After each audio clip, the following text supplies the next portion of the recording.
సికింద్రాబాద్ ఉజ్జయిని మహాంకాళి అమ్మవారి బోనాలు వైభవంగా సాగుతున్నాయి. అయితే బోనాలు అక్కడ ఎట్లా సాగుతున్నాయి అని మనకు వివరించేందుకు అక్కడ మన రోజు మనకి ధూమ్ధామ్ వార్తలు అందించేటువంటి మన ఇద్దరు యాంకర్లు ఉదయశ్రీ అండ్ ప్రియా ఇద్దరు అక్కడే ఉన్నారు. బోనాలు ఎట్లా సాగుతున్నాయని మనకు వివరిస్తారు. ఎస్ ఉదయశ్రీ అండ్ ప్రియా, ఎట్లా బోనాలు ధూమ్ధామా, ఎట్లా ఎట్లా ఉంది అక్కడ, ఎట్లా కనిపిస్తుంది అక్కడ మొత్తం పండుగ వాతావరణం అంతా కూడా? ఆషాఢ మాసంలో అంగరంగ వైభవంగా జరుపుకునే సంబరం. పోతరాజుల వీరంగాలు, శివశక్తుల పూనకాలు, ఆడబిడ్డల మొక్కులు, సబ్బన్న వర్ణాల సంబరాల నడుమ ఆషాఢ మాసపు అద్భుత పండగ. అదే మన ఆడబిడ్డలు మనసు నిండా జరుపుకునే పండగ బోనాల పండగ. సో చూసిండ్రు కదా, ఆషాఢ మాసం వచ్చిందంటే చాలు మన హైదరాబాద్ పట్నం మొత్తం బోనం కుండ అయిపోతుంది కదా. ఇక డప్పు సప్పుళ్లతోని, తీన్మార్ దరువులతోని, వేపాకుల పసర్ల వాసనలతోటి, రంగం భవిష్యవారిలతోటి, శివశక్తులతోటి ఇట్లా ఓరెత్తిపోతుంటది మన హైదరాబాద్ పట్నం అంతా. అయితే మరి ఇవాళ ఇప్పుడు నేను ఏడున్నా అంటే సికింద్రాబాద్ ఉజ్జయిని మహంకాళి ఆలయం దగ్గర ఉన్నా.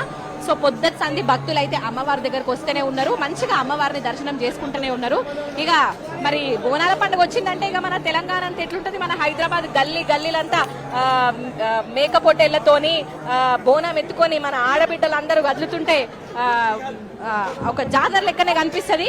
సో ఇక్కడ భక్తులందరూ ఒక్కసారి చూసుకోవచ్చు, లైన్లలో క్యూ కట్టి వెళ్తున్నారు. ఒకసారి భక్తులతో మాట్లాడే ప్రయత్నం చేద్దాం మనము. నమస్తే అక్క, మీ పేరు? అమల. ఎక్కడి నుంచి వస్తున్నావు అమల? మల్లపుర. బోనం ఏది నీది? ఫస్ట్ టైం రావడం చాలా మంచిగా అనిపిస్తుంది. ఇలా రావడం ప్రతి ఏడు ఇట్లనే మాకు అమ్మవారి దర్శనం ఇవ్వాలని అమ్మవారిని మంచిగా. సో చూసిండ్రు కదా, ఫస్ట్ టైం వచ్చిన వాళ్ళు కూడా మంచిగా ఎంత మంచిగా ఎగ్జైట్ అయ్యారో అమ్మవారిని దర్శనం చేసుకుంటామని చెప్తున్నారు. ఈ అమ్మవారు చాలా మహిమగల అమ్మవారు, కోరిన కోరికలు నెరవేర్చి పొంగు బంగారం అన్నమాట. సో నీ మనసులో ఏమి కోరికలు అవన్నీ నెరవేరాలి. అమ్మవారు చాలా పవర్ఫుల్. సో చూసినా కదా లైఫ్లో ఉన్నారు, బోనం ఎత్తుకొని కూడా వస్తున్నారు, వేరే వేరే ప్రాంతాల్లో వస్తున్నారు. ఒక్కసారి వీళ్ళతో కూడా మాట్లాడే ప్రయత్నం చేద్దాము. హలో. ఇగో ఈ అక్క సిగ్గుపడుతుంది. ఎందుకు సిగ్గుపడుతుందో నాకైతే అర్థమైతలేదు. అక్క ఎందుకు నవ్వుతున్నావు? ఆమె ఎందుకు నవ్వుతుందో కూడా చెప్పదన్నమాట. అట్లుంది కదా. సరే, ఇక్కడ ఇగో ఆ బోనం అయితే చాలా కలర్ఫుల్ గా చాలా అందంగా కనిపిస్తున్నది. ఒక్కసారి ఈ చెల్లెతో కూడా మాట్లాడే ప్రయత్నం మనం చేద్దాము. నేను మాట్లాడతా అని చెప్పి ముందుకు వెళ్ళిపోతుంది. సో మనకి ఇక్కడ కూడా ఆప్షన్ లేదనమాట. హలో, మీ పేరు? ఇక్కడ నుంచి బోనంకి లేట్ అవుతుంది కదా, దర్శనం చేసుకోండి. సో అంటే వాళ్ళు బోనం ఎత్తుకొని ఎప్పటి నుంచో క్యూ లైన్ లో నిల్చొని ఉంటారు కదా, మనం కూడా వాళ్ళని ఎక్కువ డిస్టర్బ్ చేయొద్దు. వాళ్ళని కూడా మనం కొంచెం అర్థం చేసుకునే ప్రయత్నం అయితే చేయాలి. సో చూసిండ్రు కదా. మరి ఏడగోయినవే అప్పటి నుంచి ఎత్తుకులాడుకుంటున్నా.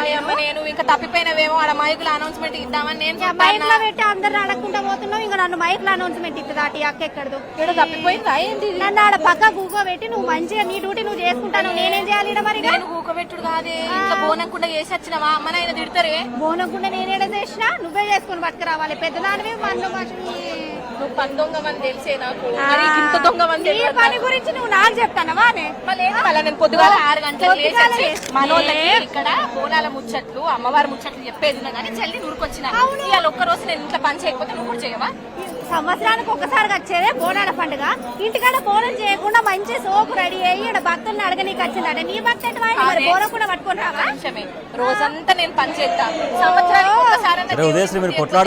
అవునే, రోజంతా పని చేసినావు. సంవత్సరానికి ఒక్క రోజుకి ఏమైంది? మంచిగా మైక్ పట్టుకొని టికెట్ మనం వచ్చినావు. మన ఇద్దరు కొట్లాటలు కాదు కానీ నువ్వు పని దొంగనే నేను పని దొంగనే. ఆ విషయం మన అమ్మ నాయనలకు తెలుసు.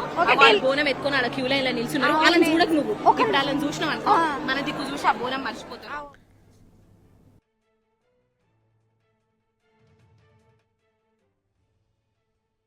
Right, okay. Udayashri and Priya, మీ బోనాలు వైభవం అంతా చాలా బాగా చూపిస్తున్నారు.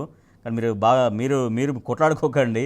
మళ్ళీ బోనాలు ఎట్లా జరుగుతున్నాయి, అక్కడికి భక్తులు ఎట్లా వస్తున్నారు, వాళ్ళు ఎట్లా అమ్మవారికి మొక్కులు చెల్లించుకుంటారు, అవన్నీ కూడా తర్వాత మీరు మళ్ళీ అందించండి.